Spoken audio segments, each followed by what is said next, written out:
Hey there, Knicks fans. How you doing? It's your boy, Jonathan Macri, with you for another episode of the Knicks Film School Podcast.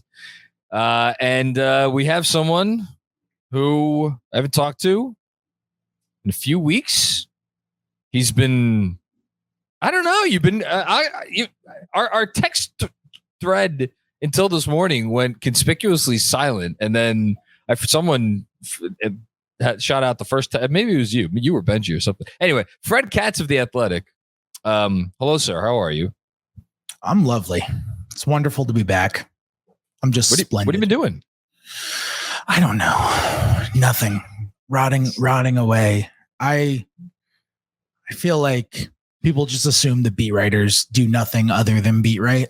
So when I'm not beat writing, I'm purposeless and alone in a void. I saw when I was covering the Thunder, I bumped into Enes Kanter at the supermarket once, and he saw me at Whole Foods, and he saw me and he goes, "What are you doing here?" I was like, "I'm grocery shopping, Enes." He looked at me like I was like a teacher who he saw out of school for the first time. That's the comp that I was going to make. It's like you're talking about like students think they're teachers when they're not teaching, just sit alone in a dark room. Mm-hmm. By the way, Enes was walking around that Whole Foods asking little children, approaching children and asking if they want to take pictures with him. One of one in his case. Yep. It's fun. Go. No, that's it. That's the whole story. I saw his name earlier today when I was doing some research because I was looking at the assists of all starting centers for conference finalists over the last 5 years, and I was reminded assists per game in the playoffs of all conference finalists over the last 5 years. Oh, you were looking at like the leaders, not like the fewest. No, I was looking at every starting center that was a starting center for a conference finalist. So 4 conference finalists a year, 5 years, so 20 starting centers. I was looking at how many assists per game all of them got because we just watched obviously Jokic and to a lesser extent Bam Adebayo kind of make their way through these playoffs.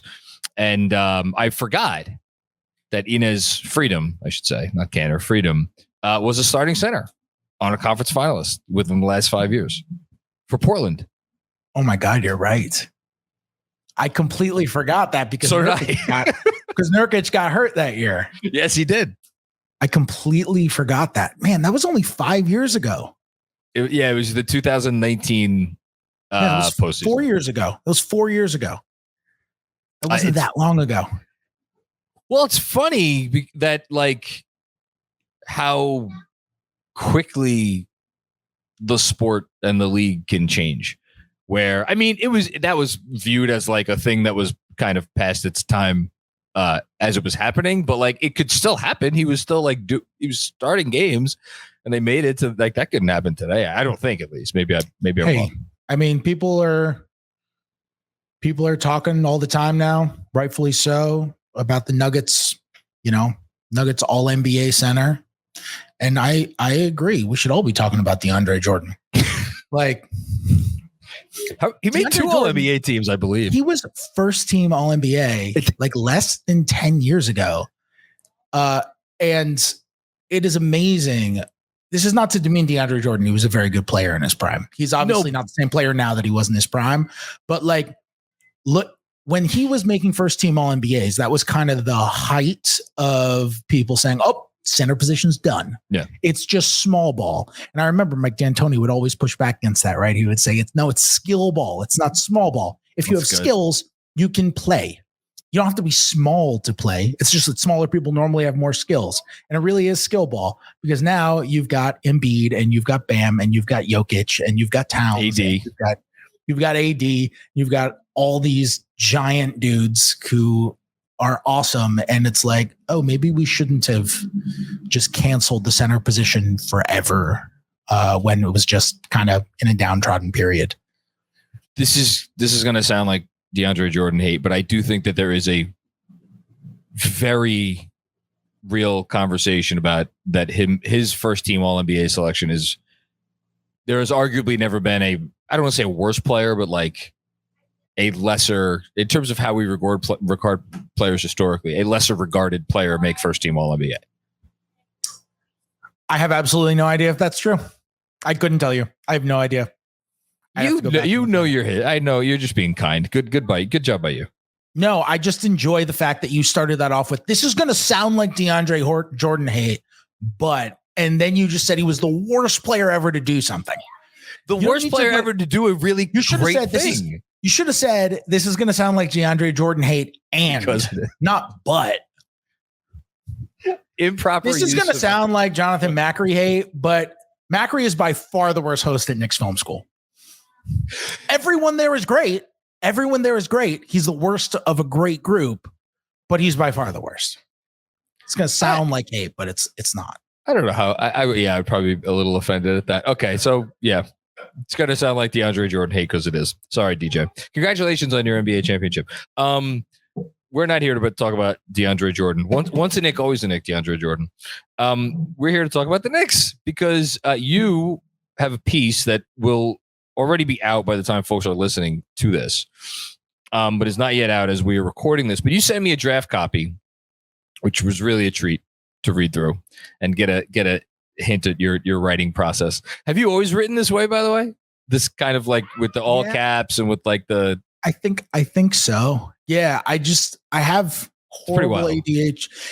For those who can't tell from the way that I podcast, I have horrible ADHD.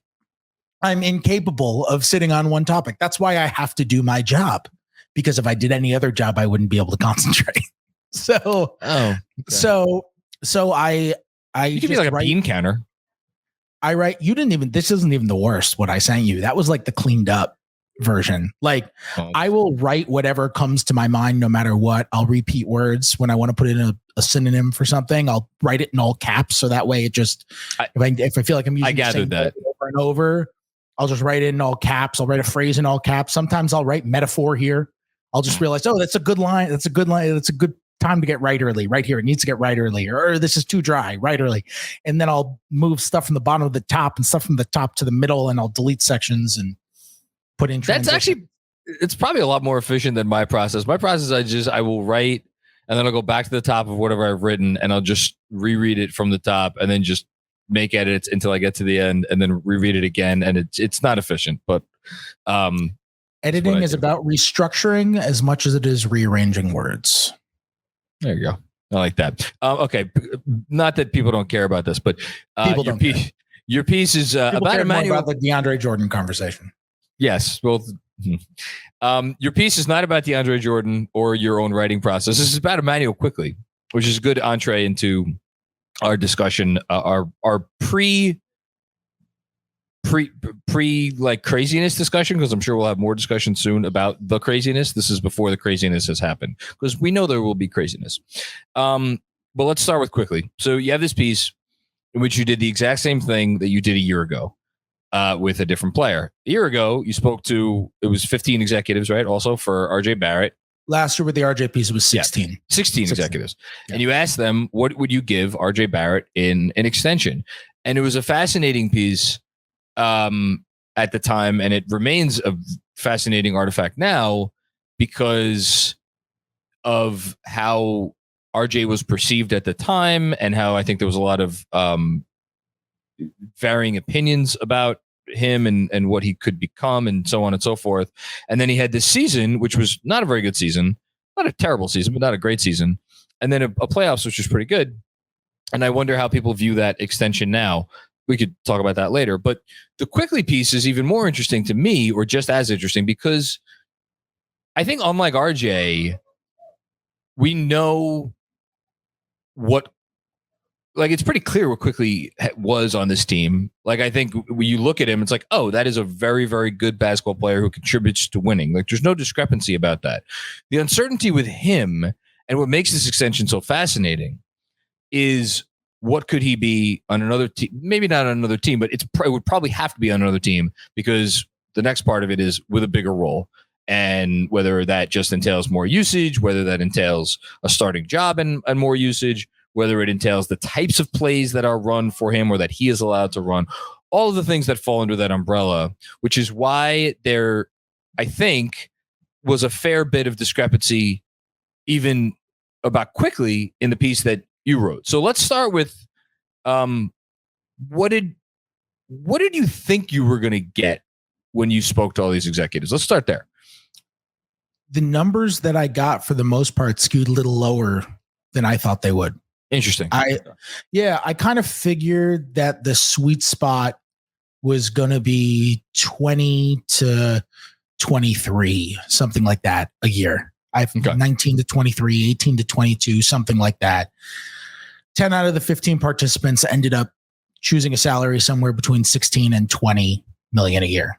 And that ended up really being the sweet spot there. There were a couple people who had him at 25, 27 and a half. And there was one person who had him at 4 years, 50 million. And I even say in the piece, like, that person acknowledged that that's not a realistic thing. He obviously just doesn't evaluate Quickley the way that basically everybody else evaluates Quickley. And it's not helpful for applying to the Knicks, because if the Knicks felt that lowly at Quickley, they would have traded Quickley a long time ago. He would have been better off for them traded than kept. So, I think that 16 to 20 number is good working off of. Last year, the Barrett number ended up being pretty on target. And I was surprised, because I figured, so last year was a great time to get paid on a rookie scale extension if you were a scoring guard. It was a great time. You got Jordan Poole getting paid insane amounts. You got Tyler Hero getting $123 million over 4 years. You got RJ getting $107 million over 4 years. Anthony Simons re-signed for $100 over 4 years. It was a great time to be a scoring guard. And I just figured Quickley's agent, he's with Raymond Brothers. I figured Raymond Brothers is going to come in with comps. That's the way these negotiations always go. They come in with comparable contracts. Oh, so-and-so got this. We're working off of that. So my guy is worth this. I figured he would say something along the lines of, and this is me making up how negotiation goes in my head, which I think is a fun activity to do when you do these exercises, because it's part of it, right? You don't just get paid. As Jalen Rose says so eloquently, you don't get paid what you're worth. You get paid what you have the leverage to negotiate. That's a good line. He says that all the time. It's a good line, and it's very true. And you have to kind of play these out. You have to role play these out in your head. And so I figure if I'm Quickley's reps, I'm going to the Knicks and I'm saying Tyler Hero won 6th Man of the Year last year, and he got 123. Jordan Poole got more than that, right? 140 with 120 something was fully guaranteed, and the Hero guarantee number was smaller. It was about the same amount as Hero, and Jordan Poole didn't win 6th Man of the Year. Immanuel Quickley finished second. I think you could also come in and say RJ Barrett got 107 over 4 years, and we think, and this is not necessarily my opinion per se, but this is how I would negotiate it if I were his agent.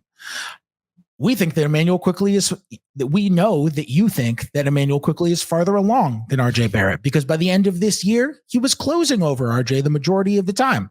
So if you evaluate RJ Barrett at 4 for 107, and it always stood out to me that at the time RJ signed his deal, Julius Randle's guaranteed money was 106 and RJ signed for 107. If you think RJ is worth 107, well, Quickley's ahead of him. He's a year behind. He might be, a little bit older, but he's a year behind in terms of experience, and he's closing over him, and he's getting close to accolades. He's got to be worth more. And a lot of people I spoke to just shot down that comparison. Some people agreed with it. A lot of people were just like, if an agent said that to me, I'm just like, no, I don't buy it. I think it's more along the lines of one person compared to the Colin Sexton contract last year. Can I jump in? And when you you sent me, you were kind enough to actually type out all of the results, all the 15 results. And I looked at it and my eyes gravitated, maybe because I've taught math one too many times, but my eyes gravitated right towards the middle, like the top of the bell curve, the thing that's most there. And 4 for 72, 4 for 72, 4 for 72, 4 for 72, 4 for 72. I was like, oh, okay. So they think he's worth the Sexton contract, because a year ago, now it's not quite apples to apples because the cap has gone up.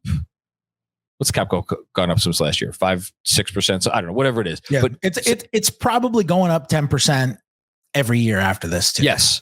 But Sexton got 4 for 71. Now you want to tell me that was a little bit different because Utah was in I don't know what position Utah was in, but whatever. Maybe Utah was feeling a little bit more loosey-goosey with their money. They wanted to facilitate the trade, And, there was also base year compensation you had to take into account to make the money work in a sign and trade for Donovan Mitchell. Yes, you did. Yeah. So definitely a factor, but like that's what jumped out to me, and like every Knicks fan is going to hear that, or I imagine most Knicks fans will hear that and be like, "Well, that's ridiculous." Immanuel Quickley is a much better player than Colin Sexton. He's certainly more helpful to winning.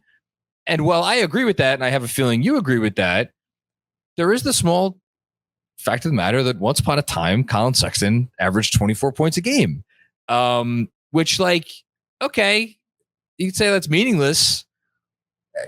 It doesn't mean nothing. And then the reason I bring that up is because of what you just said about Barrett. And like, I've been the one who gets on post games. I know you've listened to them, where I'm like, one of these players is helping the Knicks win games. The other one is not, in terms of RJ and Quickley. And yet you look up and there's RJ. He gets his 20, man, and you give him the ball, and he and Quickley.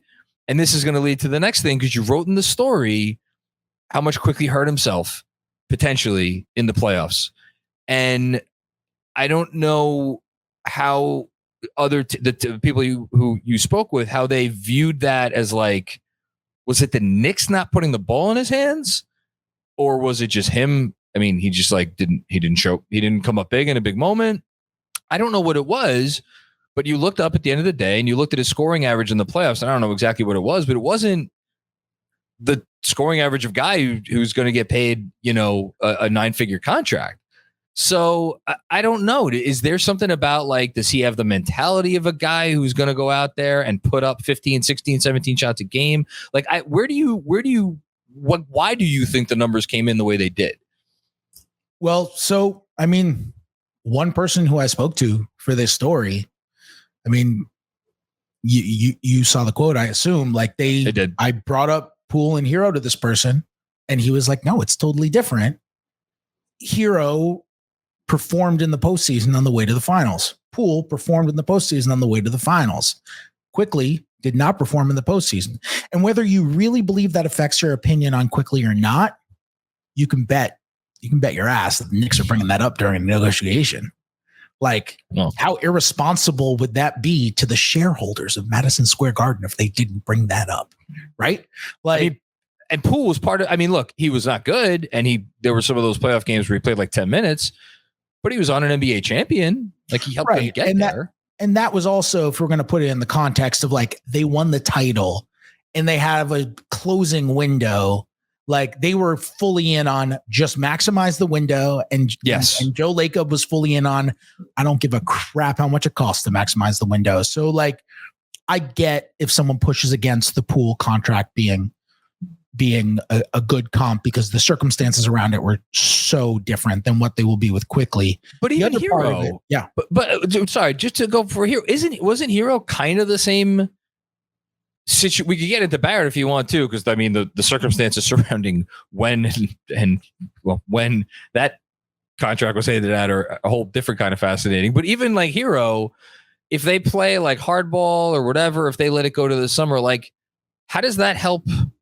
How does that help Miami? Like, where they are, and like, they're a team that's trying to win every year. Like, I think you could make the same argument about Hero as you just did about Poole. Yeah, sure. Miami also is notorious for paying its guys. Yes. Like, Miami will pay all of its guys. It always has at least one contract that looks wild on its books. It always has a Duncan Robinson contract.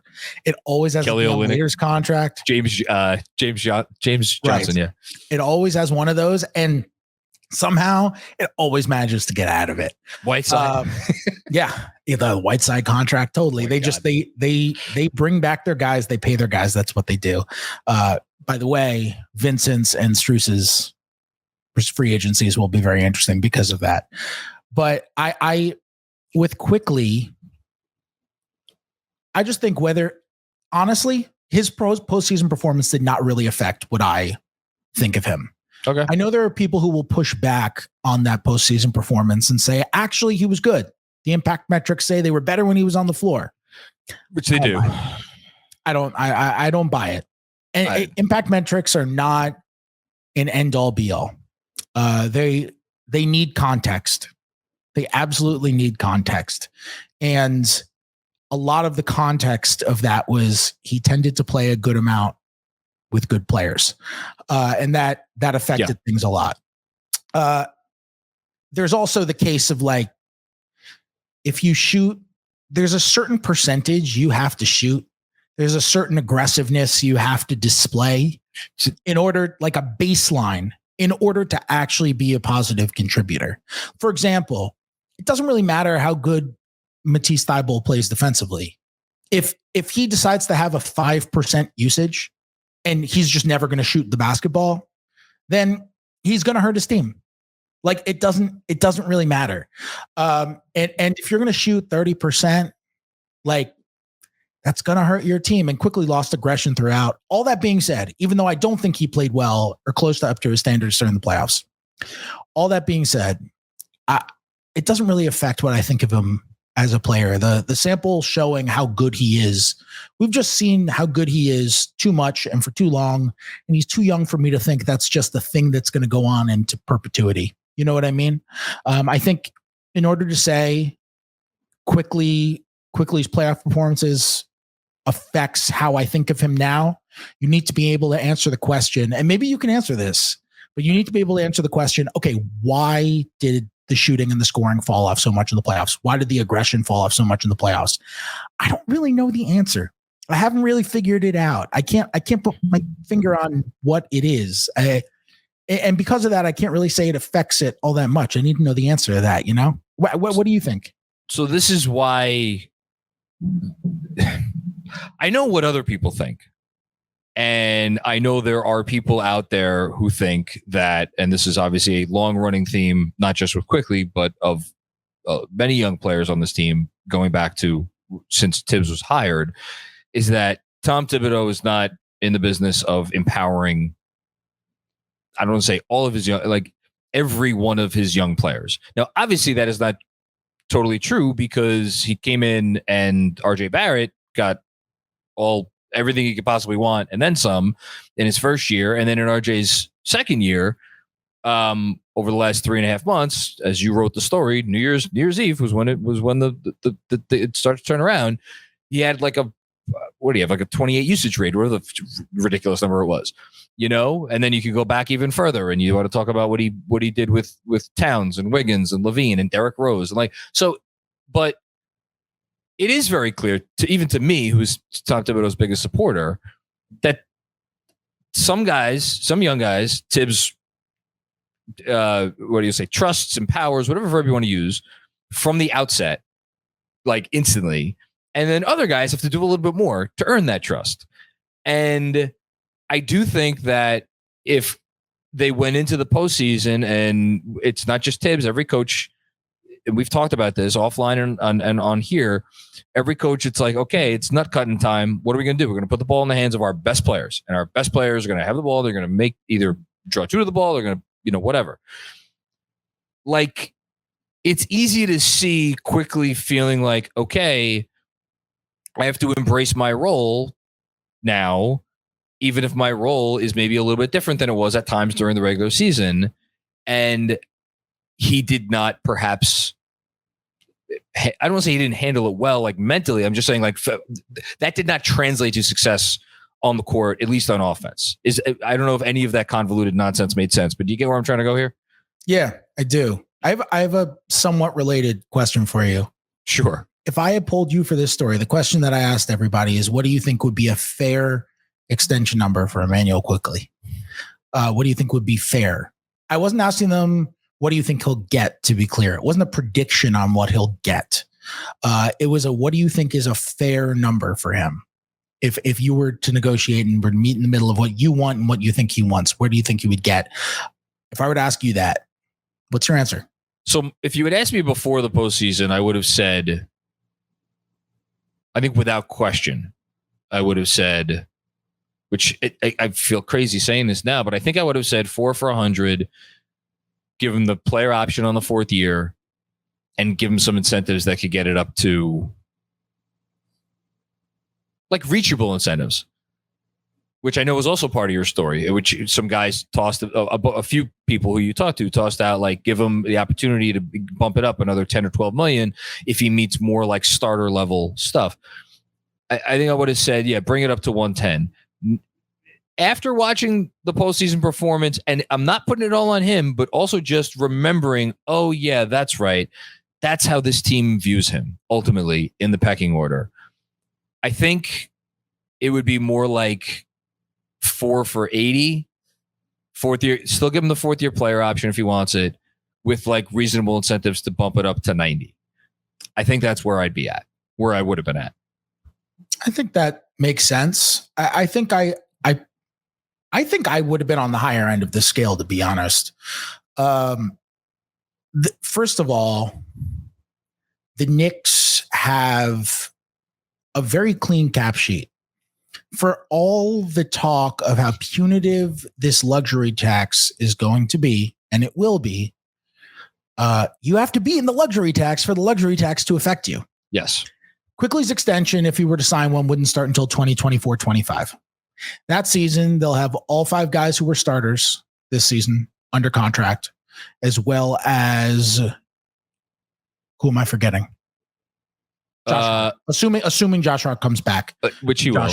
All 5 starters under contract: Isaiah Hartenstein, Quickley, and then I don't know if you want to throw like Deuce. Well, Hartenstein won't be under contract; he's expiring. Oh wait, you're talking about the year his extension number kicks in. Yeah, so 24-25.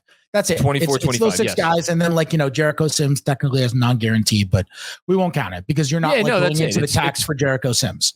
So it's the 5 starters and Quickley. It's the 5 starters and if you bring back Josh Hart. Let's say Quickley and Hart, because they're probably bringing back Hart, right? Let's say you bring back Hart at 18 million. Let's say he makes 18 million in 24-25. I might be off by a little bit. Who knows? But that sounds like an okay number for Josh Hart. Fair? Yes, but I want to get back to that because I think the Hart conversation has everything to do with the Quickley conversation. But let's keep 100%. But let's just say, for the sake of argument, they bring back Josh Hart for 18 million. That means they're going to have those 6 guys, 5 of whom were starters on a team that won a playoff round. They're going to have those 6 guys under contract for $118 million in 2024-25. Yes. When I first did this exercise and I added it up, I was like, that's going to be tough. And because I look at these numbers all the time. As do I. Study them hard. And I try to understand these concepts a lot. And even given all of that, it's really difficult to get these rising salaries into your head and make you realize actually what a big salary is relative to the rest of the league and what one isn't. And 118 million is like $25 million under the projected salary cap for that year, let alone the luxury tax. It's about $55 million below the luxury tax. The Knicks could conceivably pay Quickley 20 some odd million dollars and still be right around the salary cap and still have about 30 million ish to go before they got to that vaunted first apron, let alone second. So that's a lot of flexibility. It's a very clean cap sheet. Derrick Rose will be off the books by then, even if they pick up the team option. Fournier will be off the books by then. Like that's a clean cap sheet with no bad contracts. You can't discuss Quickley's contract without discussing Obi Toppin's contract. You can't really discuss his extension without discussing what team's Hart's, giving him that contract. Obi's? Yes. Well, he's extension eligible too. I mean, is he? I didn't realize. You kind of have to decide, you have to look farther into this and look in 2025-26. Jalen Brunson, you might be having to bring back on a max. So this is where I want. Can we go there? Because that's already where and I don't know what the number is in my mind. And if I've done the math, it's not exactly 200, but I've actually been leaning on your reporting along with others. Is the second apron always going to be 17 above the tax number? 17.5. Yeah. Okay, great. So then if my math is correct, the second apron, not a year from now, but 2 years from now, will be somewhere around 200 or whereabouts, maybe a little bit less. That's what I'm thinking of, because you were just about to say it. To me, there's a 2-year time limit on the Knicks maneuvering, let's say, because Jalen Brunson, I don't know if he thought he was doing the right thing by them once. He ain't doing it again. He's getting the max in 2 years. And if Julius Randle is still here, which that's a whole nother conversation, but like, I would presume if he doesn't get the max in 2 years, he's getting pretty close to the max, because this is what all NBA players get. And he'll be 30 years old, So it's like, all right, well, there's, almost $100 million or $90+ million. Now, all of a sudden, for your two players that you've had the convenience of costing you about half that for the last several years. So if you don't like this, I love this team. This team is great. This team is not a championship contender. So I think you have 2 years to make your appropriate moves. And does signing quickly to whatever the number ones up being make it easier? And you mentioned this in your story. Does it make it easier to make those moves, or does it make it more difficult to make those moves? And I guess there's a little bit of a question of when you're making the move, because you brought up the base year compensation issues, the whole thing. So I think it's a little bit more complicated than just looking out for the next 12 months. That's the only pushback that I want to give you. That's totally fair. My pushback to your pushback would be, if you sign Immanuel Quickley to a 4-year, $100 million contract. And by the way, you know what was honestly my biggest surprise with all this? And maybe it's because everybody's mind is jumbled and they're responding to me quickly. Oh, I know where you're going with this. Yeah. I was so surprised. So many people said 4 years. So many people said 4 years. And I don't think he wants 5 years. See, if I were him, I would want 5 years. Oh, see, I think if I was him and I was re-signing with the Knicks, I would run a 4th-year player option. But that's 5 years. What? A player option on the 4th year. A 4-year contract with a player option on the 4th year. And that's really, we're talking around the elephant in the room, which is, what is Immanuel Quickley if he has a much bigger role that he's never going to get here on this team? And what do other teams think he could be in that role? And what does he think he could be in that role? But anyway, I finish your point. Yes. My point was,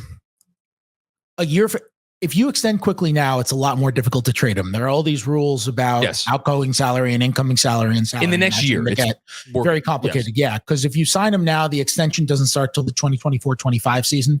So if you're going to try to trade him before the start of the 24-25 season, then it's really, really difficult. It's not impossible. It's difficult. Same exact thing that happened with RJ this year. Yes. However, once that extension starts, if you feel like, oh no, we're in a position to where now we brought on this huge salary and Quickley is still here and Brunson is going to have to re-sign for a max next year, you can trade him then. Like I've always been a big believer in wanting to string along the asset. More often than not, that works out. Now, one thing that I need to do, and the entire NBA needs to do, is anyone who had that philosophy previously now needs to go back and think, okay, just string along the asset in the previous cap environment. Yes. When stuff wasn't so dismantling if you had a slightly large contract. Because I predict that one of the things that's going to happen with this new CBA is where it's gonna wreck the middle class for a number of reasons. Thank you. I think, I don't know. I don't. Can we just stay on this point for a second? Because sure. This is the most fascinating part to me. Once upon a time, 6 months ago, before this new CBA came into effect, I would have been like, if you tell me the ideal player or the picture of a player that you have in your mind when it comes to, okay, maybe the salary is not great, but you know what? I'm always going to be able to find a home for him because he shoots, he defends, he tries hard, he's smart as shit, he makes your team better in myriad ways when he's on the court, even if he's not having a great night on offense. The player that comes into my mind is Immanuel Quickley. Now, with this new CBA, I'm like, okay, so what do we know about Immanuel Quickley? What do we know he could be? Well, we know he could be a great six man. Okay. And we know he could be a spot starter and produce really, really well in that role. Okay. is he ever going to be the top 3 option on a team that is trying to win it all? Okay, maybe I don't know that. All right. Well, if he's not one of those things, and all of a sudden, any team that's actually competing, those things, that top 3 is going to cost them 140, 130, or whereabouts. Then suddenly, when you're stacking that additional 25 on, and the number, and you can't go above let's say 200. Well, then all of a sudden, how much do I really want that 25? Well, I want it, but I'm not really desperate for it. Okay, I'll take it. But what am I really giving you? And these are the conversations that I have in my head when I think about what this contract is actually going to be worth. So I don't know. It's true. And the problem is these mistakes, a bad deal is now going to compile because you're fucked. If you go starting next season, starting this upcoming season, if you're above the first apron, not even the second, you can only match up to 110% on salaries, which is wild. And currently it's 125, but you can only match up to 110. So it's going to be real hard to make a trade where you take in more money. And then starting the season after that, you can only match up to 100, which means you can only trade a player for someone making the identical amount of money or less. It's going to be really hard to make trades. And if you're trying to make a trade with another team that's also over the first apron, it's essentially impossible. Like, if you're trying to make a trade with another team that's above the first apron, you can only trade 2 salaries that are identical down to the cent. You detailed this brilliantly in your previous piece, which was also very good, by the way. Yeah, it's not just, doesn't potentially just screw you if you don't have that flexibility. You also can't really get out of these mistakes nearly as easily either. So I'm with you. I will read something to you that I did not include in my initial draft. And now I'm thinking with this conversation, I should go back and revise this and put this in. This is what I'm here for. I'm here to spur thinking on your behalf. There were a few people who I asked if they want to participate and they said no. Quite honestly, I don't know why anyone who's high up in a front office does this solid for me. Because you're a nice guy. I don't know. If I were your friend Katz, if I were running a team and somebody hit me up and we're like, you'd be like, fuck off. I wouldn't even say fuck off. I would just be like, just strategically, I'd be like, I can't let it get out there what I think of this player down to the cent, I can't let one person know about it, even though it's totally anonymous. I can't let this person know about it. Fred, did Leon Rose tell you to buzz off? I'm sorry about that. I'm sorry that happened to you. Well, so I did hit up one person, and I asked, the same question that I asked everybody. It was a big time copy and paste text session, big time, and I asked what he thought would be fair for Obi and for Quickley, because I'm going to have an Obi piece that'll come out next week, and I'm excited for that. I might involve some of this poll data for Obi as well. And this person said minimums, and I said, LMAO what? And the person responded, LOL. Have you read the new CBA? And really? I just took that response as not an actual. I can't include that. No, you can't. That's not a serious response. So I was like, LOL, I get it. But maybe I shouldn't include that in the data. And I should just include that exchange, because it kind of shows where a lot of people's heads are at in terms of these middling size salaries that we talk about, and why maybe these comps that we're talking about with Jordan Poole or with Tyler Hero or with Simons or with Barrett or with Malcolm Brogdon, who won 6th man of the year and is going to make 21 next year, or a lot of these other guys. We mentioned Sexton. We mentioned, I have a Bogdan Bogdanovic reference in the story. He signed 4 years, 68 in a much different cap environment, and with the Hawks a few years ago. You wonder a lot of these. What does he get? Because they might look to move some money this summer because of said impending CBA. That's what there's going to be so many little data points that we're going to be able to glean from this summer. If they decide to move him, what are they getting back? Is that still a good deal? He's a great player. He's a really good player, but I don't know. Well, I think he's expiring this year too. So then maybe it's a bit of it, but again, if you're trading for him, ostensibly to extend him and keep him on your team But I'll tell you this much. I mean, expiring contracts are making a comeback. That's going to be a thing. if I'm the Knicks, 2 I'm firsts really for Fournier, baby. Let's go. yeah, I'm really considering picking up the Derrick Rose team option. Like it's this weird thing where middling contracts for 3 or 4 years, they better be good deals for them to work, or else they're really going to hurt you. Middling contracts for 1 year, this year specifically, might actually help because there are going to be teams.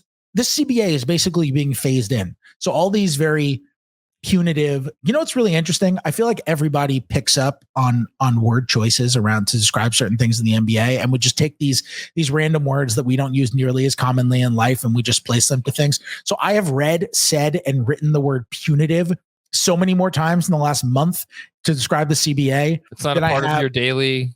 I've used it or seen it in any other portion of my life. You know what's another one? I've never heard anything other than the NBA buyout market referred to as robust. But constantly, every year, it's a robust buyout market. It's not a robust buyout market. I think I take the NBA words like punitive and robust, and I then parlay them into other conversations that I have, so they become part of my net. So for me, it's not abnormal at all. That's true.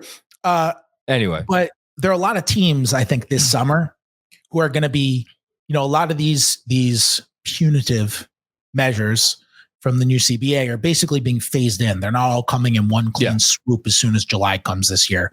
They're being phased in over the next couple of years. And before the phase in is completed, I think there are going to be a lot of teams like, say, Milwaukee, really high salary, Golden State, really high payroll, Clippers, really high payroll. Like, I think those teams are going to be looking for ways to get out of money, not necessarily for 23-24, but for 24-25.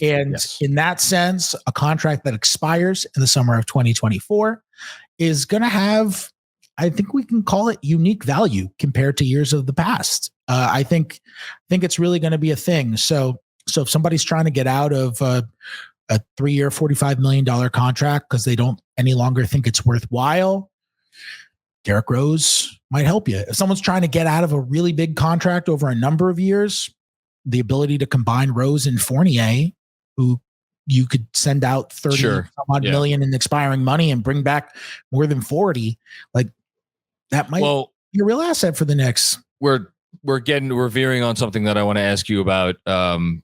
Someone that I want to ask you about who plays for a team that you used to cover, but I want to just close the loop on quickly. There is a reason why this entire summer I have thought it just. Not saying I want the Knicks to trade him. I'm not saying the Knicks should trade him. I'm not saying someone will trade for him. In my mind, it makes more sense for the team that commits what I think Quickley's representatives will accept at this point, at this juncture, which just my 2 cents, I think it'll be a little bit on the higher end. Like you said, you thought it'd be higher end for your proposal. I think that's what they want. That's what they're looking for. If I'm the team that's giving them that money, I at the very least know that I'm going to be able to give this player a chance to make this contract look silly in the way that the Brunson contract now looks silly for the Knicks. That chance is, I don't believe that chance is ever going to come in New York, which is why I keep looking at him and thinking about, okay, whatever the Knicks want to do this summer does Quickley get, is he a part of that action? That's all. I think that's fair. Can I add one thing? Please. I think when people talk about rookie extensions, and maybe we've done this a little bit, they tend to talk about it as neither or. Oh, you trade him / lose him, or you sign him to the extension. Yeah.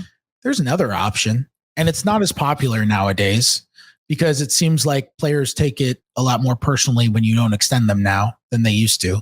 Yeah. But you could just wait. It's not like he's an unrestricted free agent next year. He's restricted.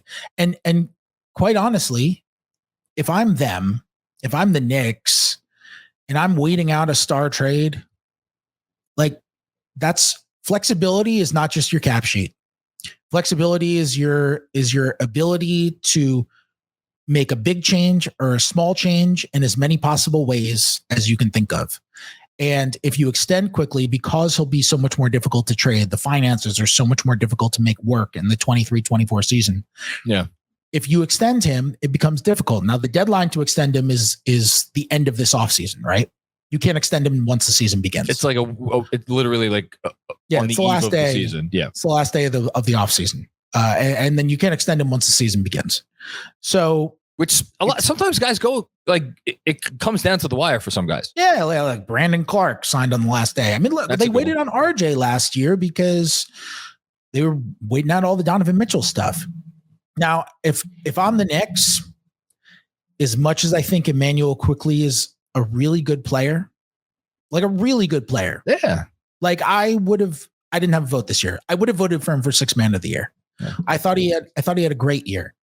And I think he's a really good player. And I think you can tell from all of my coverage of him that I think he's a really good player. As much as I think he's a really good player, their plan all this time has been make a move for a big time star to bring in. They've got Brunson already. He is that guy. They've got the core of hard playing guys, the defensive culture. They are a legitimately good team.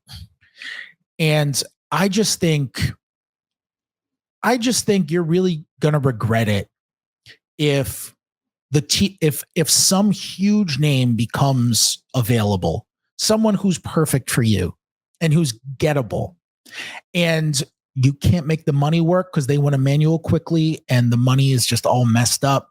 And you either don't end up getting that guy or you end up having to lose like an extra first round pick or 2 extra first round picks or whatever. Like you end up having to make, I guess it's not a great example because I'd rather have Immanuel Quickley than a first round pick, but you end up having to make a deal that is worse, definitively worse, or just not able to make a deal at all because somebody can offer something better because they really wanted Immanuel Quickley and they weren't able to make the finances work. I've seen so many people say, well, who's the star? Who's the star that's going to become available? There's no star. And here's my response to that. Anybody who pretends to know which star is the next star, I don't care if you are I don't care if you're Woj. I don't care if you're Joe Schmo sitting on his couch in the middle of Iowa. My name is Jonathan. Fred, I'm not Joe. Like, I don't care if you're Woj. I don't care if you are Joel Embiid himself. I don't care. Anyone who pretends to know what is going to happen with the availability of stars over the next 6 months of the league, and by the way, something could pop up during the regular season, is just bullshitting you. Like, we don't know. We just don't know. Like this time last year, we didn't know about Kevin Durant and we didn't know about Kyrie. And maybe we had an inkling the Jazz were going to blow it up, but we didn't know it was going to go down the way that it did. Yep.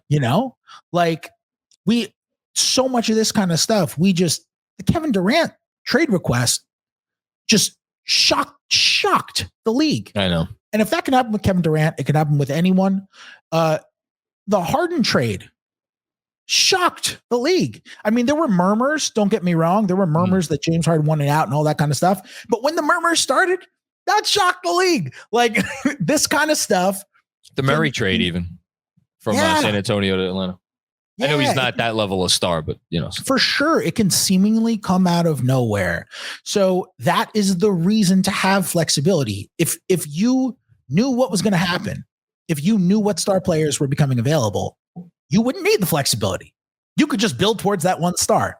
The whole reason the Knicks have this plan, the whole reason why they prioritize flexibility, and they've done a pretty damn good job at it, by the way. Excellent job. Is even though, I mean, look, I was initially skeptical. I was quite critical actually. And I was not correct. Like they have done a very good job of this, and them identifying Brunson as a real guy was a huge part of it. It was, that was the best signing in the NBA in years, but you need that flexibility.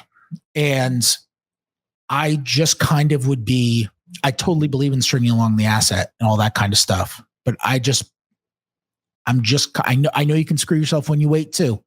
Quickley comes out, averages 22 a game, takes a massive leap. Like you're going to have to pay him even more. But what would have to happen for that? So basically you're saying Jalen Brunson gets injured because there's no other world where that's I mean, I never say never, but it's unlikely that it happens here. That's all. Yeah.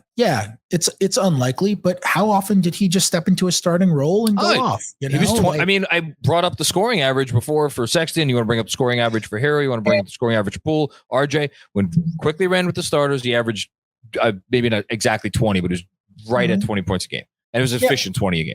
And you know what? If the worst case scenario is that I have to pay Immanuel Quickley what he's worth, and it's more than I could have gotten him before, but it turns out he's awesome. Yep. Then whatever. Like that's an okay worst case scenario. To me, the real worst case scenario is you miss out on that chance to take that leap. And I don't know.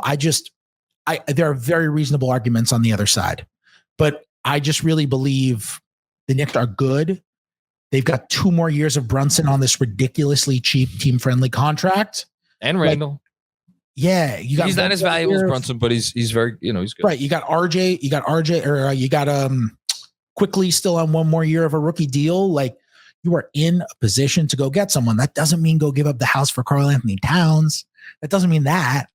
But it means that when the Kevin Durant thing happens with someone who's not Kevin Durant, you can pounce. And I think that's the signaling the Knicks have given other teams, by the way, that what?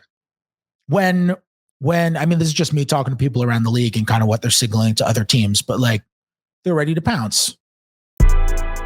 Hey, what's up? Jonathan Macri here with our good friends at Oakley to tell you why Julius Randle's All-NBA season was more than meets the eye. In scoring over 1,900 points this season, Randle moved into 20th place on the franchise's all-time scoring list. He also averaged just over 25 points a night, becoming the 7th Knick ever to do so. Finally, he became just the 57th player ever to top 57 points. How's that for some symmetry? Yes, we're disappointed by his playoff performance, but even so, this season from Julius Randle gave us more than meets the eye. I couldn't tell you names on who the right guy is. We can have our own opinions on that. I personally throw some names at you. Was him. Yeah, let's throw names. You just brought up one name that I'm interested in. It's Karl Anthony Towns, and I've not been a Towns guy. Let me rephrase that. I've become less and less of a Towns guy as the years have gone on, to the point where how this season went down for him, I'm like, please God, I want no part of this player. We just spent a lot of time talking about the new CBA. He has $57 million player option, I think, on the last year of his Supermax that he signed. It's absurd money. And I think he's the best example of this, although I think I want to ask you about Bradley Beal also, but I want to focus on Towns for a second because once upon a time, you could have argued that this player was the most valuable asset in the NBA. It was a long while ago. It was like 6 years ago, but there was a time. And now he's very much not. But do you think that we are at the point with this new CBA? Because you just phrased it very clearly. You're like, I'm not saying go out and get Karl Anthony Towns. Translation is that would be a bad move, almost regardless of what you had to give up or didn't have to give up. So do you think these contracts that have been signed by players who are do not profile as forget about the best guy on a title team, but you're just not going to win if you're paying this guy so much money. What do you think the value of, and he's the best example, but there are other examples. What do you think the value of that deal is in this landscape? Can I just offer a correction? Please. You said $57 million player option? Is it not 57? It's 62, isn't it? Maybe 57 was the year before the second to last year. I think 58 is the last year guaranteed. And then it's okay. In 26, 27. And then 62 after that. I mean, look, we kind of messed up as the media. Take the blame, Fred. It's your fault. It's the media. It's the media's fault. It's the damn media. Always. I am a medium.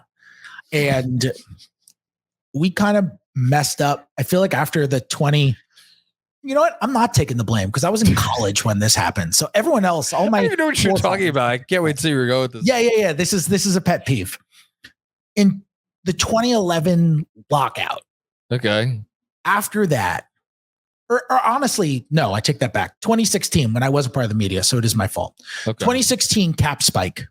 Yeah. Cap jumps from 67 to 90 in 1 year. And there's this very niche movement, whatever it is. Like niche movement that we should just discuss NBA salaries as just a percentage of the cap and not the dollars anymore, because it'll help people contextualize it better. And there was general pushback on that, on like, how the hell is someone going to understand like 8% of the salary cap and put that into context? Like, you need a knowledge of the salary cap in order to do that. Part of me is just like, I don't know. Like maybe we should have found a way to do that as the media, because so we're talking about a $62 million player option, right? Yeah. That sounds insane, because that is more than like Wall Street CEOs were making at the most crooked times of Wall Street. Like that sounds outrageous. And yet, like, it's a 35% max. Yeah. And come the end of that contract, given what the raises are, given the fact that the cap is probably going to be rising 10% a year for a long time, and that max raises are 8%, once a max contract starts, it's going to be the highest percentage of the cap that it could possibly be during the whole duration of the contract. It's going to get a little more team friendly every year, because you're going to have 8% raises with a 10% raised cap. And probably. And so that $62 million is probably going to be less than whatever a starting max deal is that season on a 35% max. So like we say 62 and we're like, holy crap, because we contextualize it against today's cap, when the reality is that's like 5 years away, and that cap is going to be wild. So that has absolutely nothing to do with the question that you asked me. Well, no, but it doesn't. It doesn't nothing. Because I think actually the player that conversation, for me at least, and maybe I think a little bit more highly of this player than some other people, though I have a feeling you think pretty highly of this player too. I think the player that preamble should go ahead of, I think, is probably more Bradley Beal, because Karl-Anthony Towns let's just say he hasn't always been, a player whose talents have led to winning. Not that Bradley Beal's done a whole lot of winning in Washington, but there seems to be more of a unified belief around the league that like Bradley Beal's just good. Like when he's on the floor and he's healthy, like he's good. He's what you want in the league today. Right mentality, like all those things. Bradley, I'm assuming as well as any media member. What are your thoughts on Beal's contract and the feasibility of going to get him and the wisdom of going to get him? Yeah. So first of all, one more Towns thing.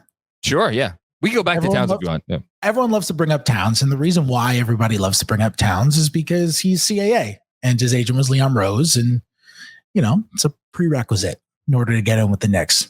You want to re-sign with the Knicks? Just go to CAA, and you're good. And so everybody does that. But what we all leave out in this whole thing is that he played for Tibbs, and it didn't go so great. It wasn't amazing. It was not amazing. People have had better relationships. They were not Ross and Rachel. It was maybe during a break. That's what one of them, if they trade for him during the press, well, they won't have a press conference, but during the fan engagement session or whatever bullshit they'll do, one of them should say we were on a break. Yeah. And then laugh up yeah, exactly. It wasn't the best. And I know they say they've kind of made their amends and they're on good terms, but I find that it's really easy to be on good terms with coaches who you're no longer playing for, or teammates who you're no longer playing with. So I think that doesn't sound like you think Towns is happening. It was just a complicated relationship. And look, Tibbs is the coach and he doesn't have an official front office title, but he has say in decision making. We know that.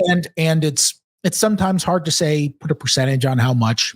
They have so many voices in their front office, and you kind of see different people doing different things, and different people have different people's ears at different points. And, it varies. It's hard to say, but I can definitively say that like Tibbs has a voice, like a deep voice in the room. Both literally and figuratively. Like, he is involved in all this stuff. And with something as big as that, that's not, now look, sometimes they make a move Tibbs doesn't want. He didn't want the Cam Reddish deal. He didn't want the Cam Reddish deal. We all saw what happened when they make a move he didn't want. And so, I'm not reporting that Tibbs doesn't want, knock my computer. I'm not reporting that Tibbs doesn't want Karl Anthony Towns. I'm not reporting that. I'm just saying, like, we all are so quick to connect the CAA dots, but there are other dots that need to be connected too if we're doing, like, conspiracy sort of stuff. Bradley Beal. I understood why there would be a yearning for Beal. Like, I understood why you could justify Beal more before this current CBA. Okay. Like, when I thought that the CBA was going to be in a more similar footing to what it was, the last however many years to the current CBA. Sure. Because Beal's contract is so expensive. Like, the Knicks are, while they have a very clean cap sheet, they're going to be an over the cap team for the next few years. Beal's contract runs through 2027. It's ridiculously expensive. It's a super max. He's not a super max caliber guy. In a really good year, he's snuck onto all NBA, third team. And that's kind of the guy. He's a great scorer, underrated passer in my opinion. But he's had injury problems in the last 4 years or so. He's going to be 30. Like, it's a very expensive contract. And I figured you also have, by the way, the no trade clause. Like, that will carry over to you. He's the only player in the NBA with no trade clause. I figured previously, like in the current collective bargaining agreement environment, you could probably get him for very little if he were to say, I want to go to the Knicks and only the Knicks. Because the Wizards will probably in that scenario just kind of like want to accept, and this is accepting a reality where the Wizards want to trade Beal, obviously, and Beal wants to go to the Knicks. Because if Beal doesn't want to go to the Knicks, guess what? The Knicks aren't getting him. Yeah. But it's the Knicks have all the leverage in that scenario. He wants to come here. You guys want to start over. You can't start over with him there. We'll give you a pick. And the Knicks own the Wizards pick too, so it makes things real clean. We'll give you back your pick. You can start over with your own pick. We'll match salaries with a Rose picked up team option and Fournier, and maybe one other guy will get it close. We'll throw in a young guy, and you'll take that. You'll take your pick back. Maybe we'll throw in one more pick, and people will look at that and be like, "That is a terrible return for Bradley Beal," when they could have traded him for the world 4 years ago. And that's what I'm getting at. That's what you think could happen. Yeah, I mean, this is all conjecture. You're not reporting this just like we're shooting the shit. But I don't know. It would not shock you if that was the sort of return. If we're operating in the reality, Bradley Beal wants out, the Wizards want to trade him. The Wizards have a totally new front office. I don't know what philosophy they're going to take. I don't know what their process is going to be. So this is, once you set down the parameters of, like, the Wizards want to trade Beal, Beal wants to go to the Knicks. Really, if Beal wants out and he gives them one team and the Wizards want to trade him, whoever that one team is has the Wizards nuts in a vice. Do you think it will get out that he only wants the one team, or do you think he would do the Wizards a solid and keep it in house? That you have any idea? I have no idea. That's too many steps. I mean, I think he would keep everything in house as much as he could. Okay, but I don't know. That's too many hypotheticals into the future. It's a lot. Yeah. Look, there have been about 1 million times over the last half decade that Brad has considered asking out. He's considered it so many times and he's never done it. And I'm not predicting him to do it. So if I'm not predicting him to, now they might, the new front office might come to him and be like, hey, this would be good for you. Would you be down? We're going to a rebuild. You probably don't want that. Where do you want to go? And maybe he'll respond to that. But Okay. I'm not predicting that he goes to the Wizards and says, I want out. And then plays hardball. And it's like, it's only this team. Like, I do not envision, like, the last thing I would expect would be like an Anthony Davis, New Orleans situation. Yeah. But he's not that type. Yeah. Yeah. I would never expect that, given just kind of where his head has always been with that kind of stuff. So I would imagine there would be some flexibility in that sense. But he got the no trade clause for a reason. There are places he doesn't want to go.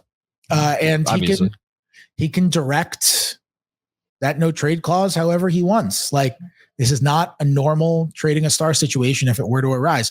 So that's why I kind of thought Beal would be good, because I figured you could go out. If Beal wanted to come to the Knicks, you could potentially go out, get Beal, and still have enough left over to go trade for another like super duper. So like, you could still go out and get the first team All NBA guy. Yeah. And then you have Beal and you have Brunson, you have your first team All NBA guy and whatever you have left. And pretty good team. That's pretty good. Even though I think Beal and Brunson, you might run into some defensive problems. Do you think Beal used to be a good defender or a decent defender? Yeah, he did used to be a decent defender. Yeah. I think he still has that in him. No, I think some people, a very, very, very small amount of people, just absolutely thrive in every single condition of their reality, no matter what the reality is. And a very, very small percentage of people just struggle like hell in every condition of their reality, no matter what their reality is. And I think the vast majority of people, at least parts of them, are affected by their environment.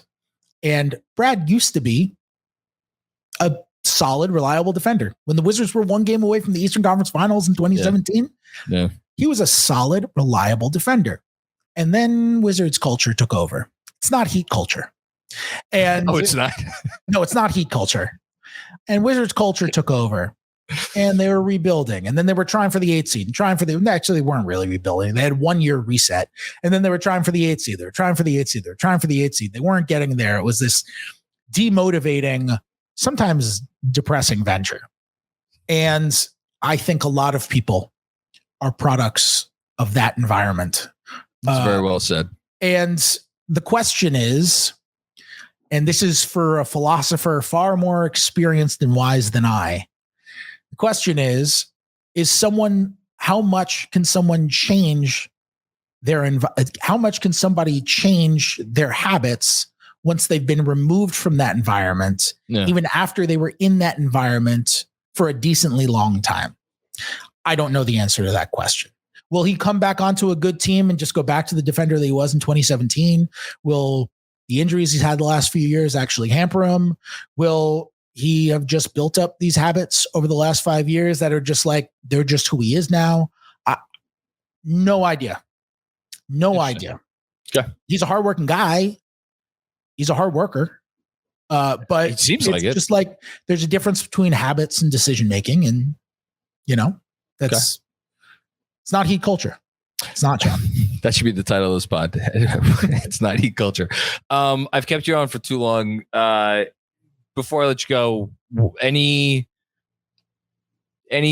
rogue random thoughts? Something we talked other than like quickly. Obviously, you got the Obi story coming out. I'll hit you up on that after it comes out, so we can talk about that a little bit.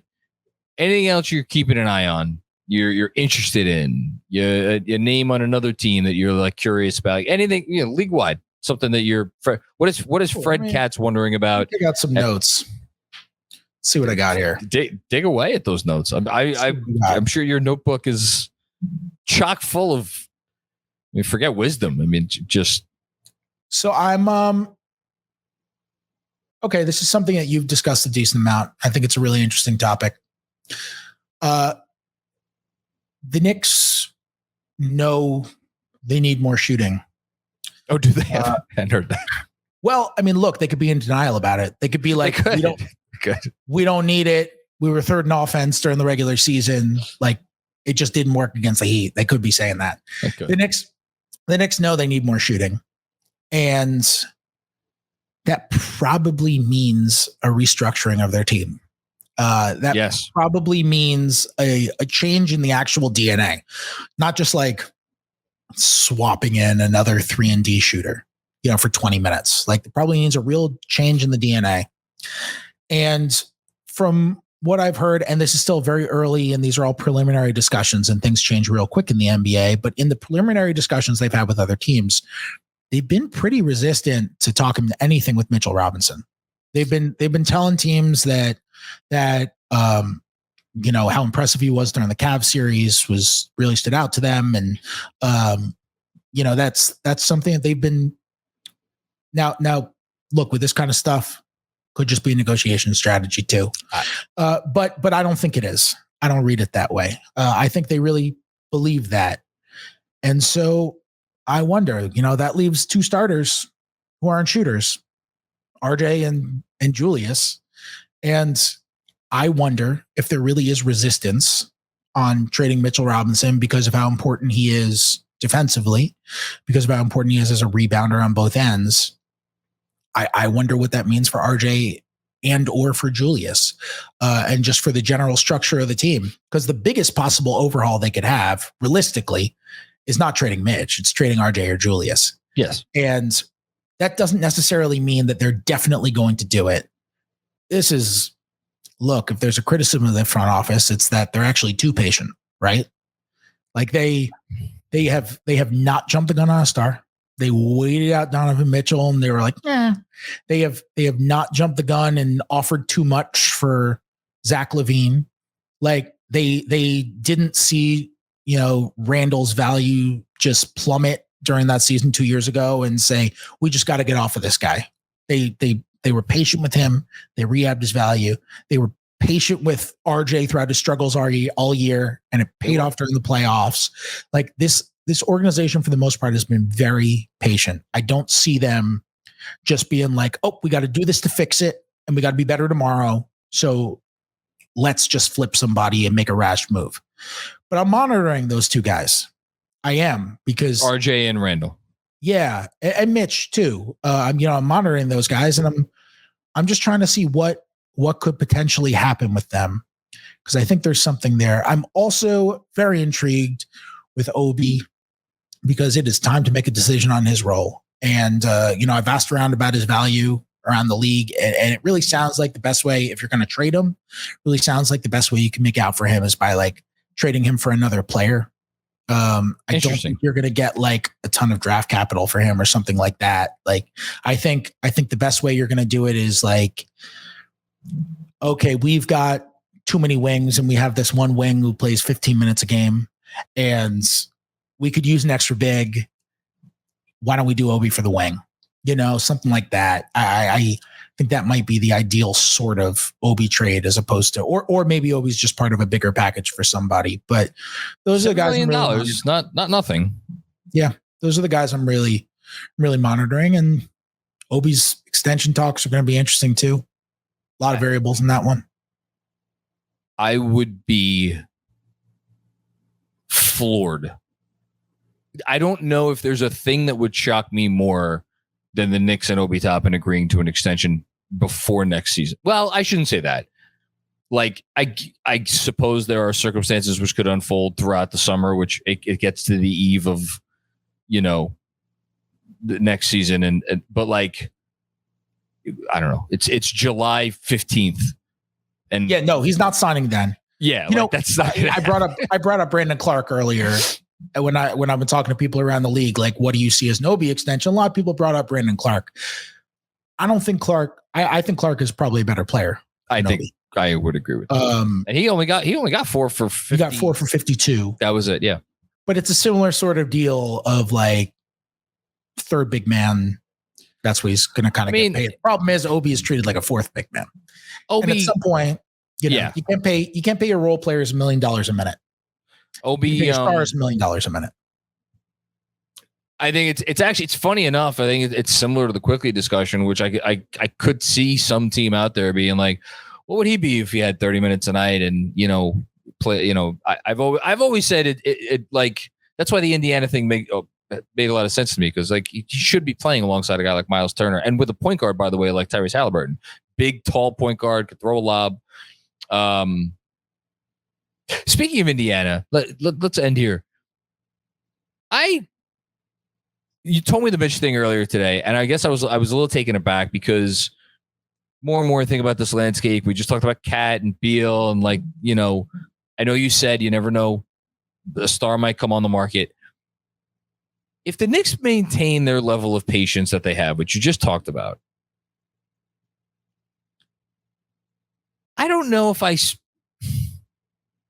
don't know if I see the trade where the stars coming in this summer, because unless it's a Beal, and maybe it is a Beal, you know, and it's RJ going out in the Beal, and it's, you know, it's RJ and Fournier and like the Wizards pick and like not much else. But like, wouldn't it be just so much easier? Or maybe not easier. Easier is the wrong word. But like, it would be pretty easy in my mind, at least, to bring in a five who could shoot. And like, fine, you don't want to pay Karl Anthony Towns $62 million a year in however many years, and you're over the Porzingis thing. Like, I don't know. Like, they've been linked to Turner. So like, they've been linked to Turner every year for the last 4 years. You know, he's best friends with Julius, or was, I think he's friends with Julius, whatever. Like, I don't know that. Again? What? Who reps him again? I should know this. Take one guess, and if you get it wrong, I'm kicking you off your own podcast. Okay, it is CAA. That's what I thought. It is CAA. Yes. I mean, look, and $20 million a year for the next $20 million a year for the next 2 years, because the extension they gave him was all loaded up for this year because of that funky. They've used their cap space very smartly, by the way. Very smart. Yeah, made it. It's a very tradable number. $20 million a year for him.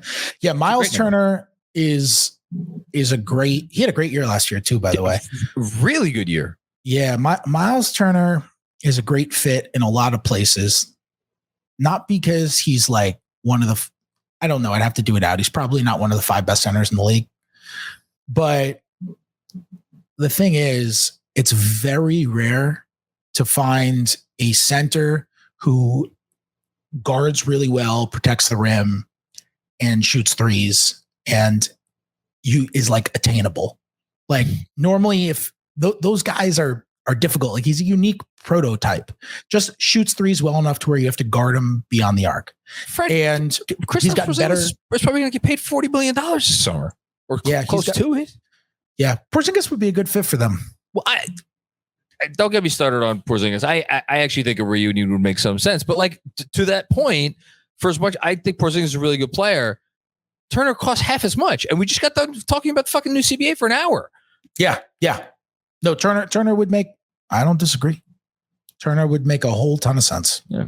Well, he'd make a ton of sense on a lot of teams. He'd make a ton of sense on that team. Well, that's the thing. Yeah. He could spread the floor. I think he's a better screen setter. He's a little more physical now. I think he's better inside the arc. He's a better roller. Like he used to just like pop off everything. I think he's a more aggressive roller off of screens now. Like he had a great year last year. He had a great year, and he's a very good defender. And yeah, I'm with you.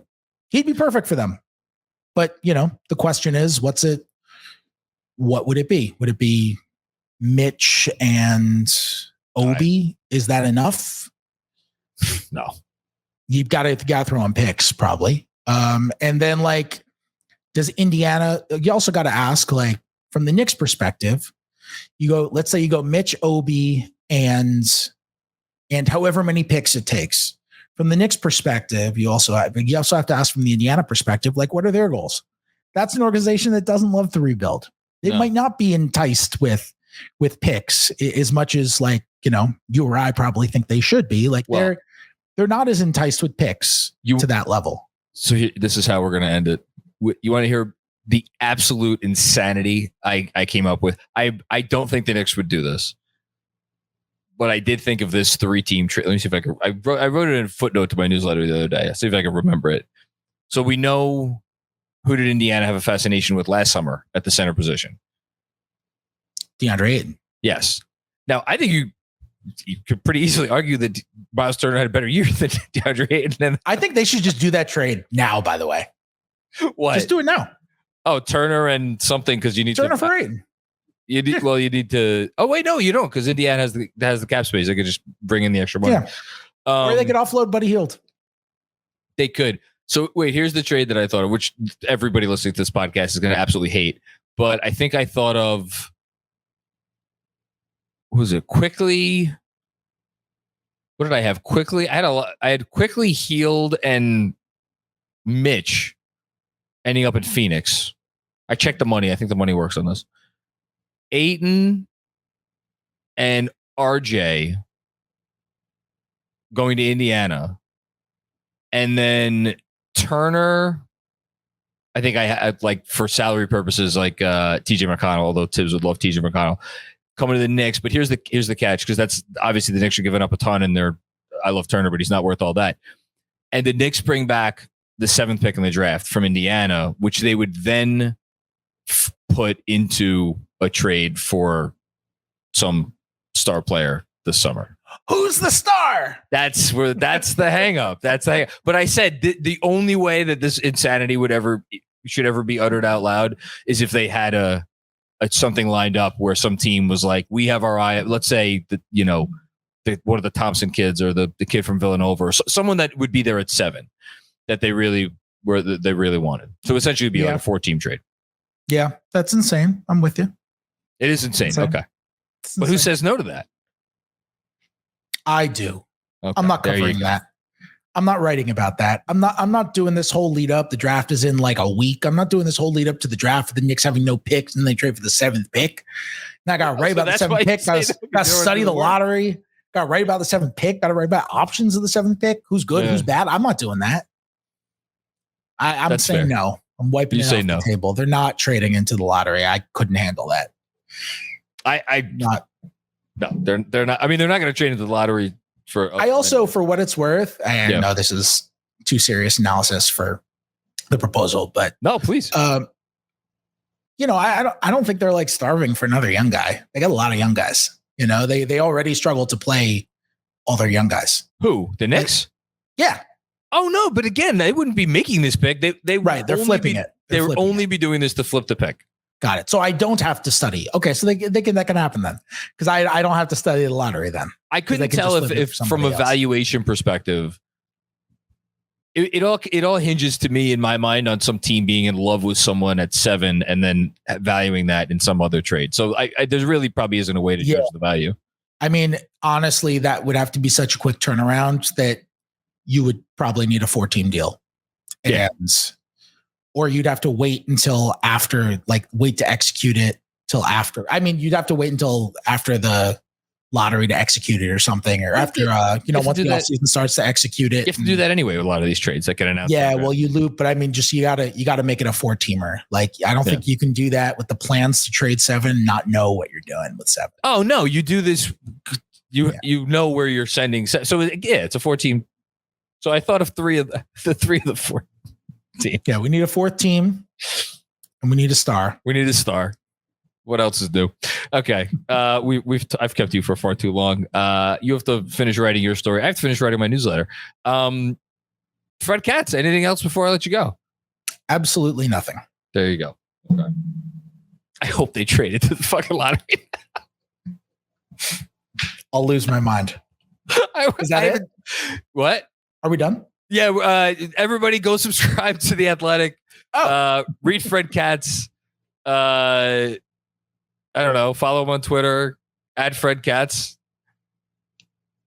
Don't talk to Enes Kanter if you see him out and he speaks to your child and wants to give your child an autograph. I don't know. No pictures. Excuse me. Don't take pictures with Enes Kanter. Okay. Everybody, thanks for checking out another episode of the Knicks Film School Podcast. We'll be back with more fun and games very soon. Peace out.